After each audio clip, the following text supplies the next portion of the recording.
Yes. Good morning mga kasama. At si Kuya Goods nagbabalik. Ito na naman ha. Meron naman tayong naku. At siyempre kung hindi ka pa nakasubscribe sa ating channel, pasasubscribe na lang po. At hit mo na rin yung bell para updated ka naman sa ating mga video. Ngayong araw, magpapasalamat muna tayo doon sa new subscribers natin. Aba. So umabot na po tayo ng 28,000 new subscribers. Ayan, salamat po ng marami. At siyempre doon sa mga datihan na walang sawang sumusuporta sa ating channel. Maraming salamat po sa inyo. Ngayon, aba. Oo. Nako, eto na, nagkakabistuhan na. Kung hindi ka kaalyado, wala kang pondo. O, kapag kaalyado ka, di umano, aba. Ganon kabilis. Yung pondo may balik at may bigay. Ganon ba yon? Ganun ba explanation nun, mga kasama? Tayo ay nagtatanong lang. Kaya pala sinasabi ni BP Sara, totoo pala lahat ng mga sinasabi niya. No. At mismo, may pag-amin din sa video. Abangan nyo yung video kung paano aminin mismo. Sabi nga nila, sa bibig mo mahuhuli ang isda. Totoo nga. Ang lalaking isda nito. Nagkakabistuhan na. Nak ng tipaklong.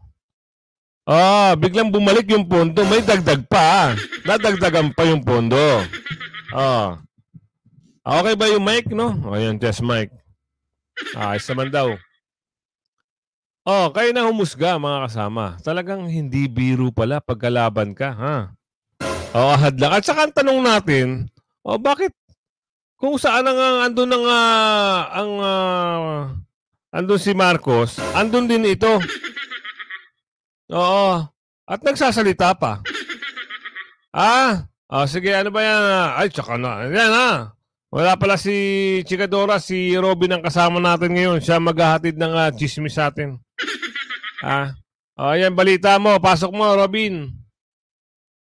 Sa kakatapos lamang na selebrasyon ng Teachers Day kung saan nagkaroon ng speech si bagong Deputy Secretary Sani Angara, ay sa kanyang speech pinatunayan lamang niya na ang dalawang ito na sina Saldico at Martin Romualdez ang talagang humahawak ng budget ng Pilipinas. Sa kanyang naging speech ay humiling ito sa harap mismo ni Romualdez na sana'y dagdagan ang budget ng Department of Education at walang pag-aatubili. Pumayag itong si Romualdez. Nakabungis-ngis na kasama itong si Liza Marcos. So, totoo pala ang naging revelasyon ni dating Deputy Secretary at Vice President Sara na sina Zaldico at Martin Romualdez ang siyang tanging humahawak ng budget ng Pilipinas. At kapag hindi ka kaalyado, tapyas ang budget mo. Ayos. Yun ang sinasabi natin, mga kasama, no? Kaya nga, pag hindi ka kaalyado,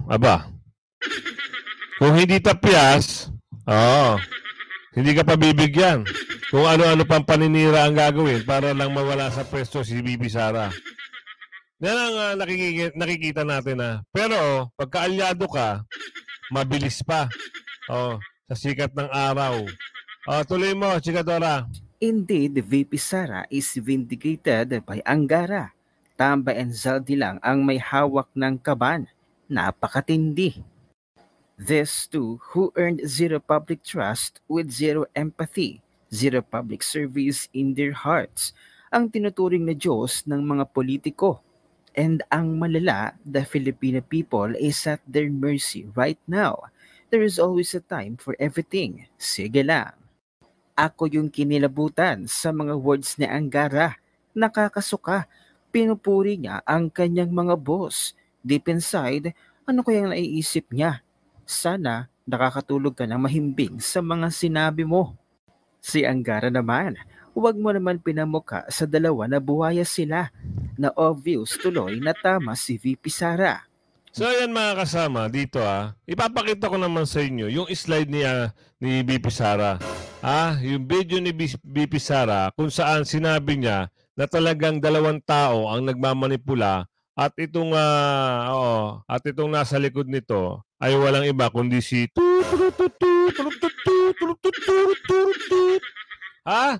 yan. Mamaya natin pagpapatuloy yung kay Robin. Ano bang meron dyan, Ate Sara? Ikwento mo lahat. Gusto namin marinig lahat mula sa'yo na talagang totoo lahat ng sinasabi mo. Ha?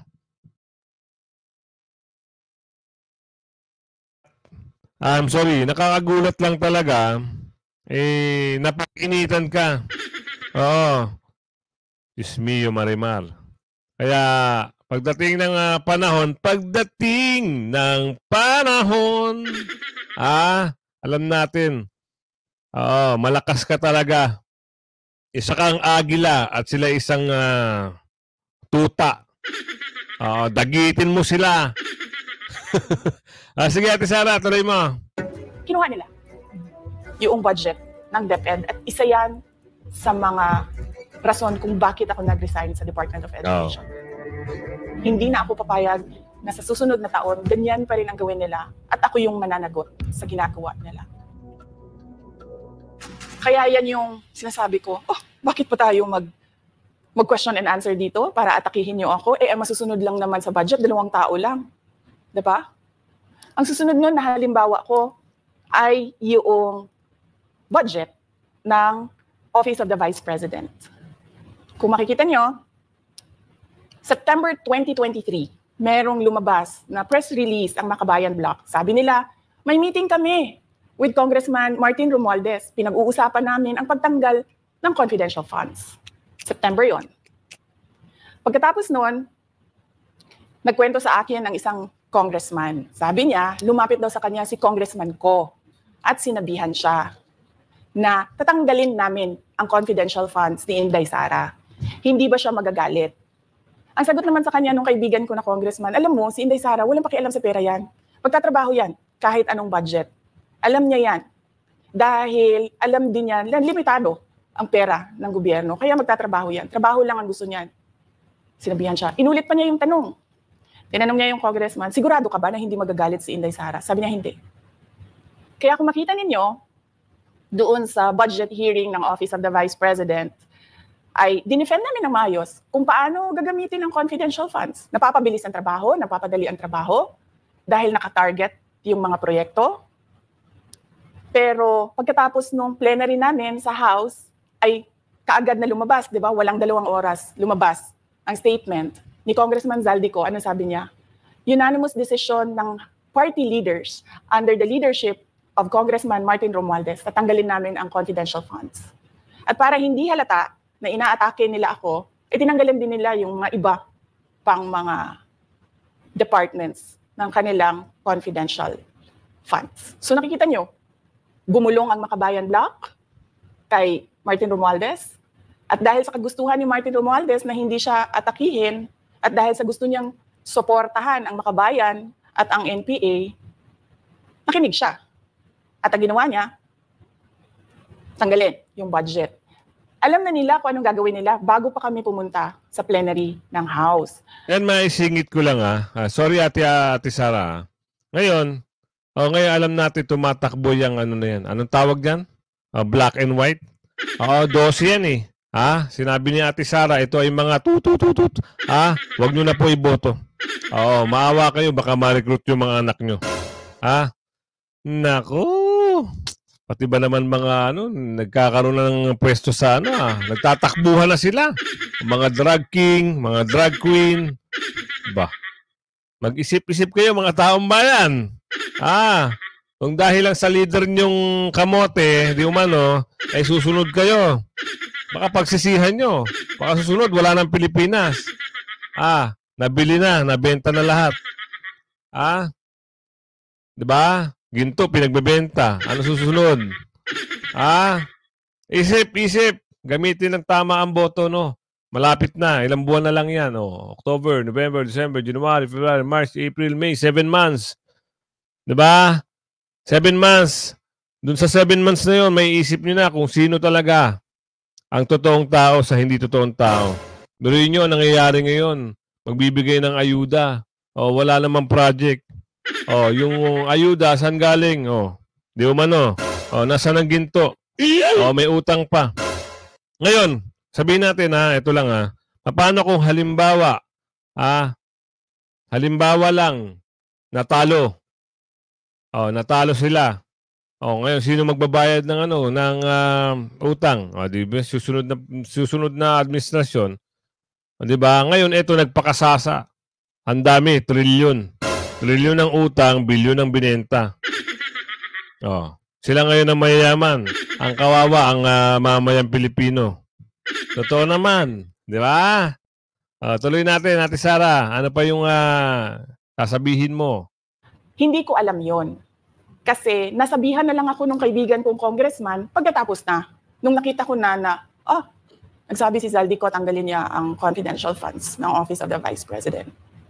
So doon ko na lang naintindihan na aatake sila gamit ang confidential funds.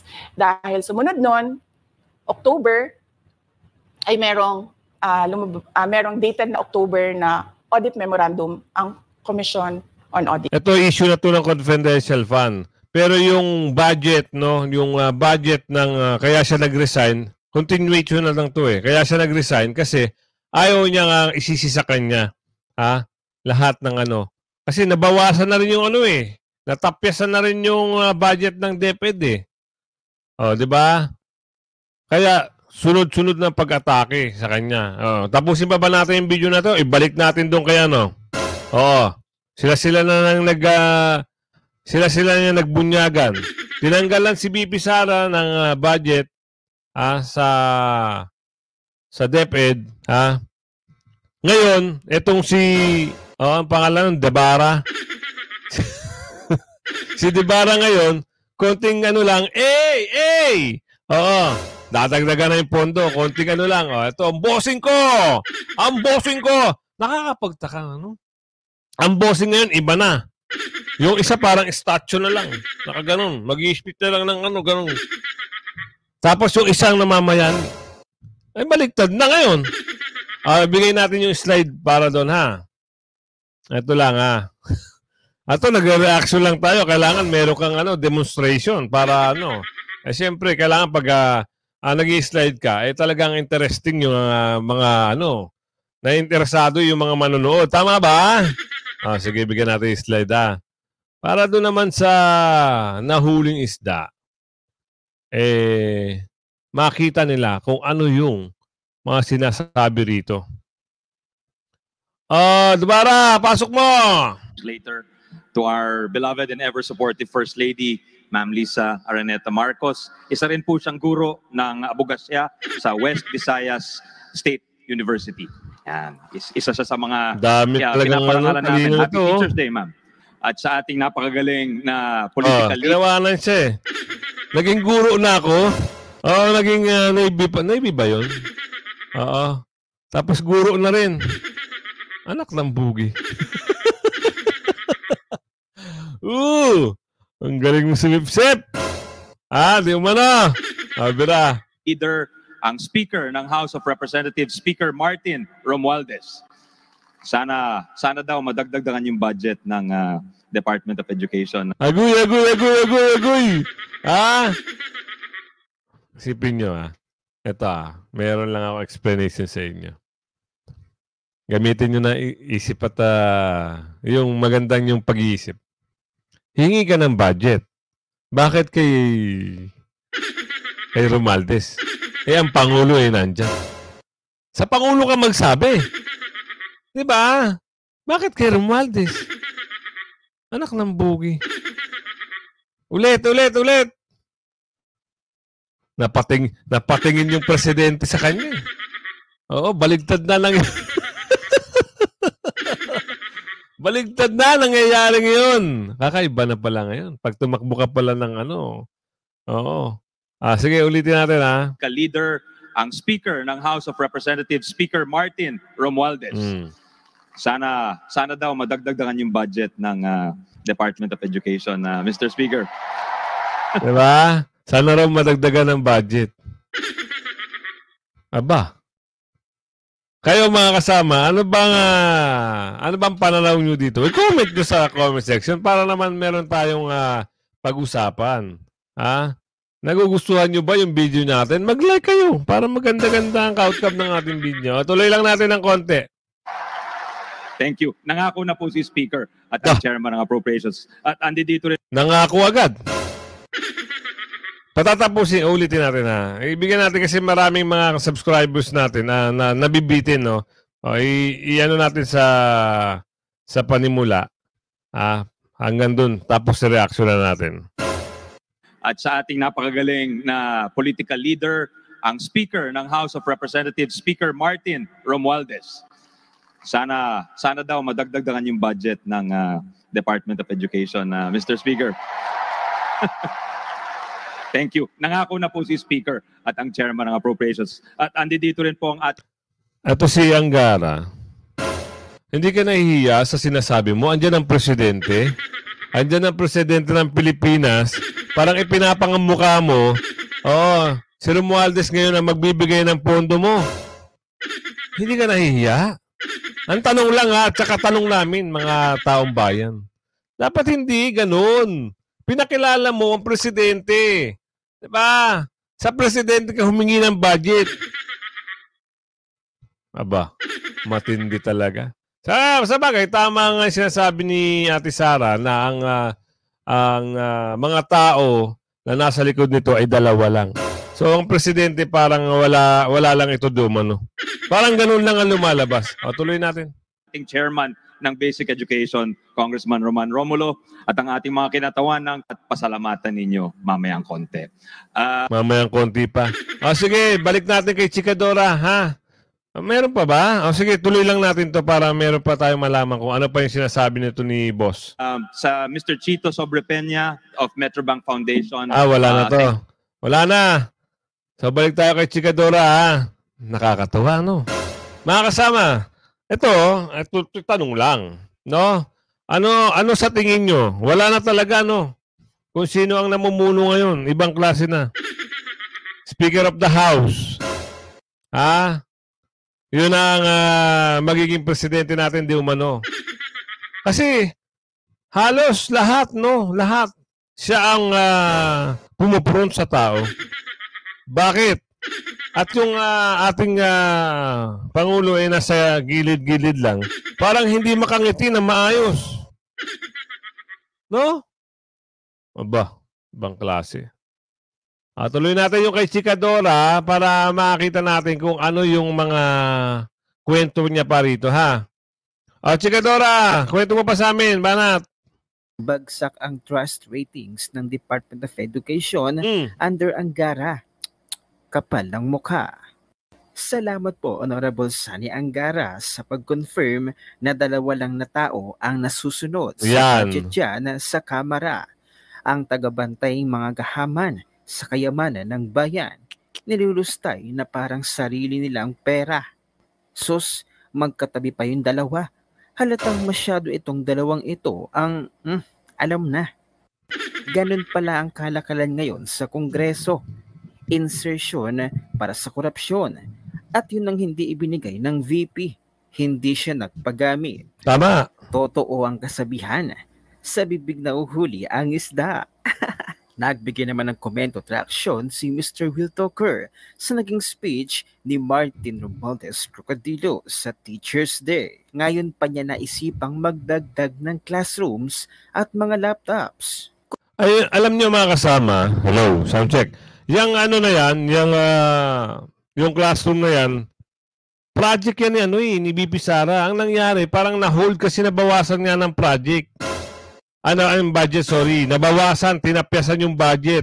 Ngayon, siyempre, ayaw mabulyason ni Ate Sara na baka sa kanya pa isisi lahat. No? Magaling yung strategy nito ni Ang pangalan nito?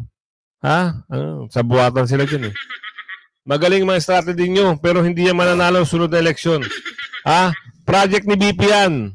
Nasimula na yan Ngayon, yung pondo, nagkawatak-watak na. Ibig sabihin, natapyasan na, binabawasan na.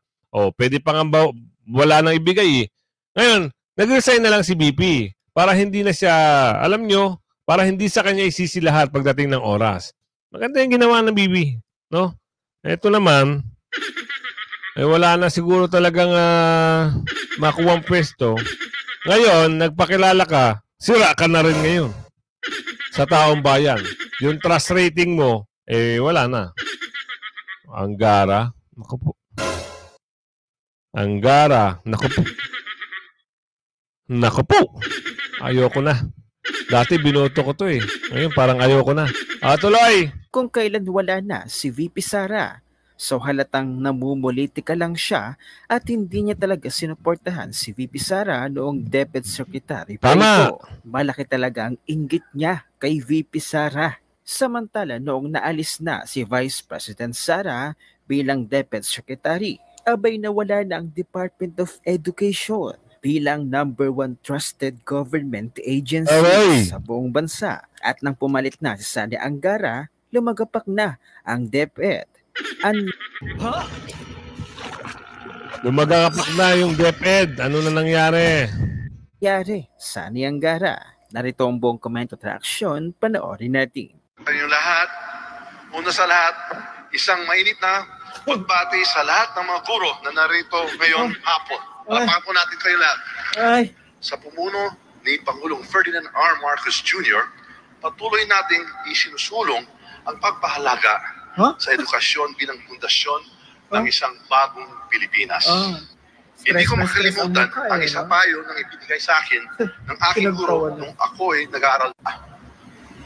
Nasa kabila ng lahat ng pagsubok, laging may paraan upang makamit ang tagumpay. Ito ang mga aral na patuloy na itinatanim ninyo sa inyong mga estudyante sa araw-araw.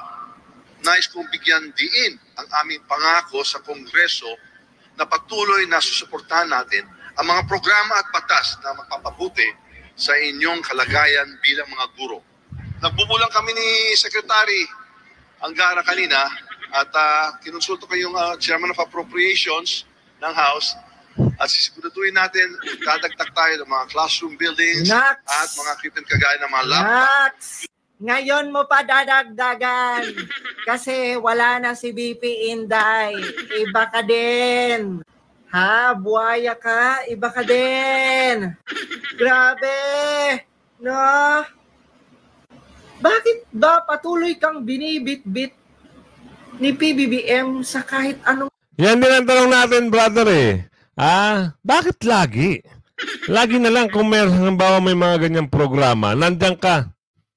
Baligtad na nangyari, no? Nag-i-speech pa ba?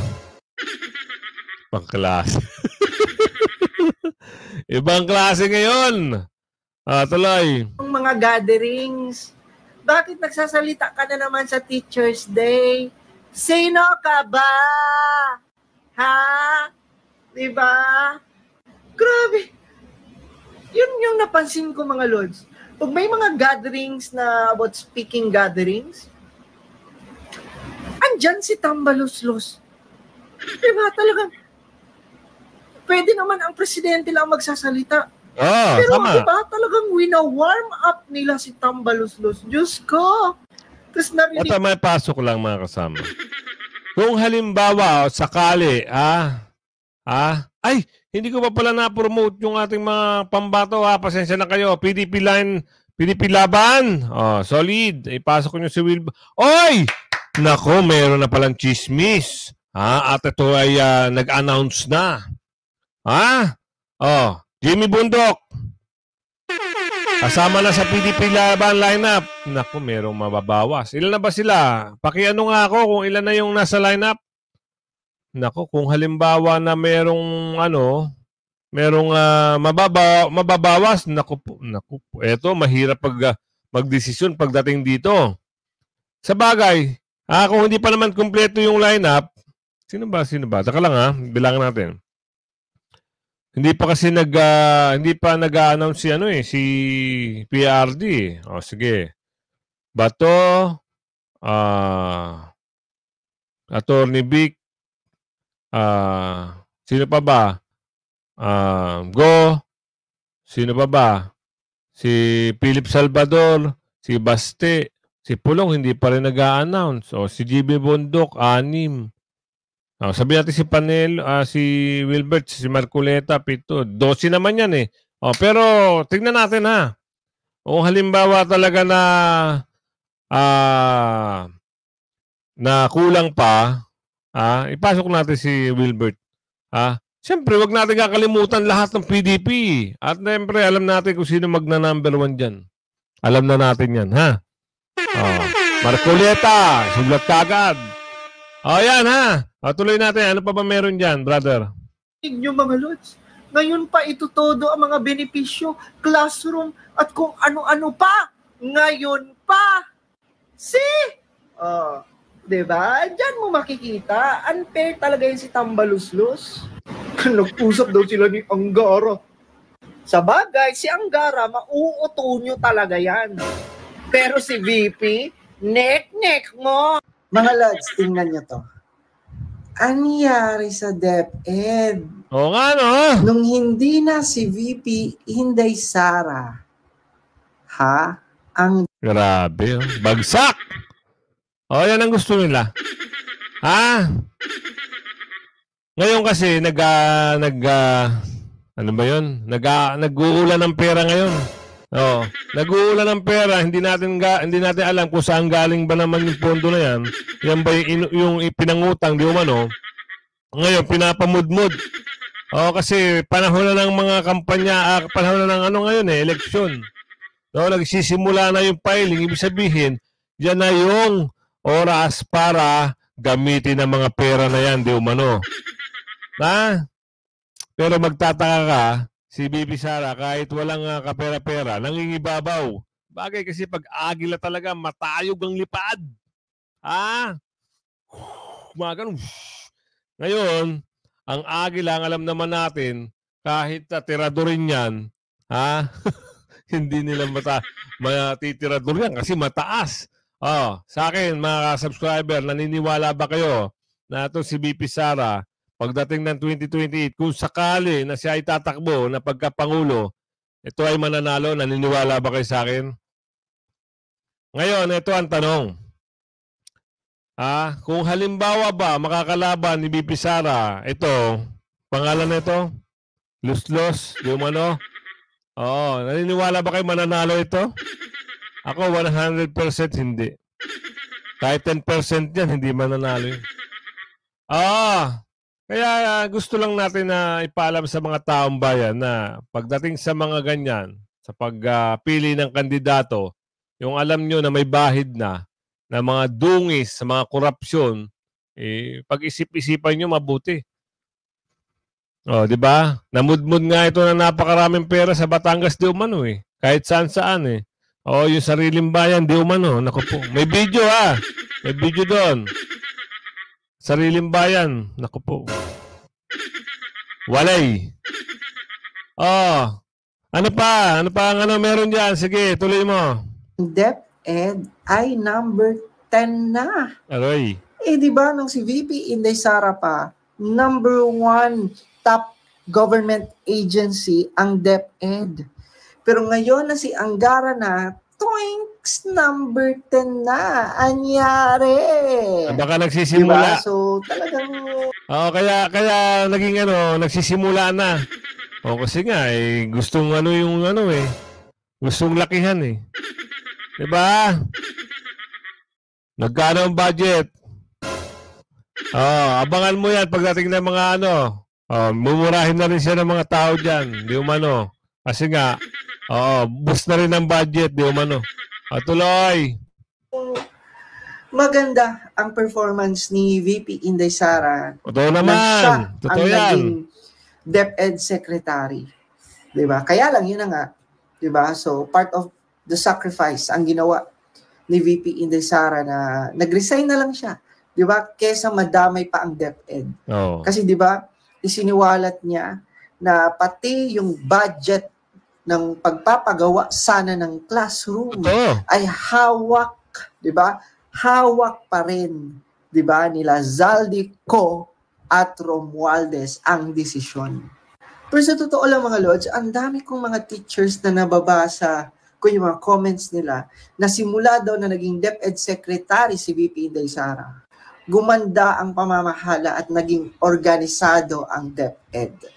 Kita mo naman, halos lahat ng mga teachers approve kay VP Inday. Ama. Ano ang Nako, ano pa daw? Ano to? masasabi ninyo mga ka-sweet sa bagong DepEd Secretary na si Wala. Kaya, nako po, sayang lang. Sayang lang. Yan lang masasabi natin. Gaganda sana ang pangalan nito kaso nga lang. Kala ko nga, nung pagka-turnover sa kanya, hindi siya ganun din. Ganun din pala. Kung ano yung bossing niya, di umano, ganun din siya. Di umano. Kaya kung hindi ka pa nakasubscribe sa ating channel, pasubscribe na lang po at hit mo na rin yung bell para updated ka naman sa ating mga video. Ayan, magandang umaga. Maraming salamat. Bye-bye!